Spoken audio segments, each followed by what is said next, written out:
Dr. Peter Glidden here, your steadfast advocate for health. Thanks for your time. For those of you who don't know me, I'm a licensed naturopathic doctor. I have 30 years of clinical experience helping people to recover their health with science-based, clinically verified naturopathic medical therapeutics. And listen, we have to talk. As the saying goes, history doesn't repeat itself, it rhymes. And when it comes to cancer treatment in the 21st century, there are some trends which are repeating themselves, which a prudent person needs to be made aware of. This man, Dr. Ignaz Semmelweis, 1818 to 1865, a Hungarian physician of German ancestry, was an advocate in the 1800s of doctors who delivered babies washing their hands before they delivered babies. And in so doing, would dramatically reduce the amount of bed fever, child bed fever, which killed an extraordinary amount of women in the 19th and 18th centuries, right? And Semmelweis noticed that when people washed their hands, doctors or midwives, the midwives who attended childbirth always washed their hands, their babies, their mothers, very small percentage of childbed fever, but when the obstetricians went in, the doctors went in, they never washed their hands. And a high percentage of the women got childbed fever. And Semmelweis promoted this notion, for which he was exiled from medicine.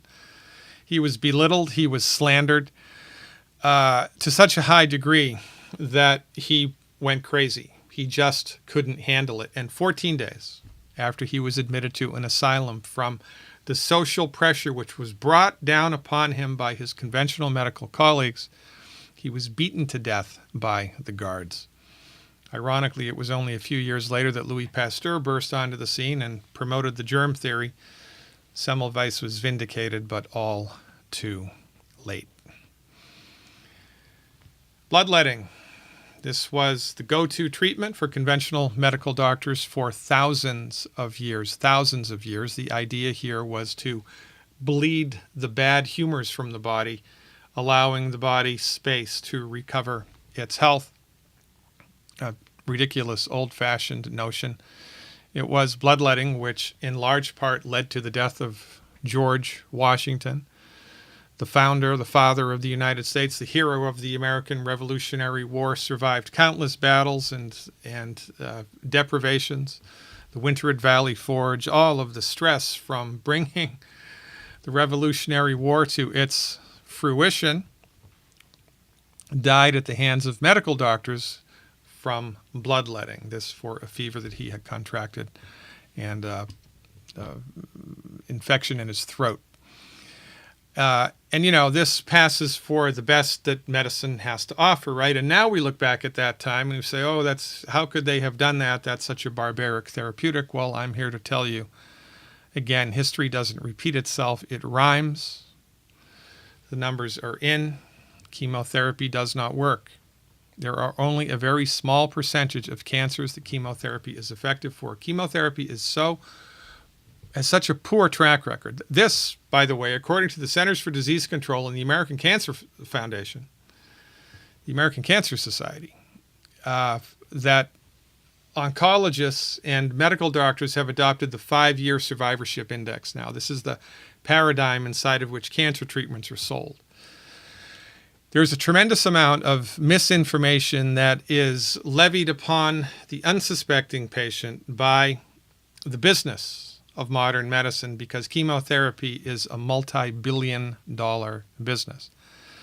And I have no problem with making money, but I do have a problem with the promotion of therapeutics that are ineffective. So, listen, it's a free country. Well, you know, free enough. We still have free speech, and nobody is holding a gun to our head making us have a particular medical treatment that comes close to that. If you or someone that you know, heaven forbid, have been diagnosed with cancer, then it would be prudent for you to ask your oncologist politely and soberly 13 questions regarding their treatment. Most patients are bullied into treatment. They're not even given a choice. They're told they have a diagnosis of cancer on Monday and that they're going to start treatment on Wednesday, and they're not given any details because it's just the status quo. It's the method of operation. It's the standard of care everybody is shuttled into. Well, I'm advocating knowledge. Knowledge, of course, is power, and it would be prudent for you to ask these 13 questions to your oncologist or your loved one's oncologist if they have been regretfully given a diagnosis of cancer. These questions could change the outcome of your treatment. If the oncologist even answers these questions, quite frankly, I would be surprised. But in any event, what do you have to lose? Discover what these questions are and ask them to your oncologist in the presence of a witness and a recording device.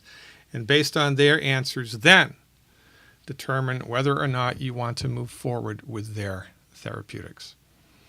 What do you have to lose? Ask, and you shall receive. I am your steadfast advocate for health, Dr. Peter Glidden. Best of luck.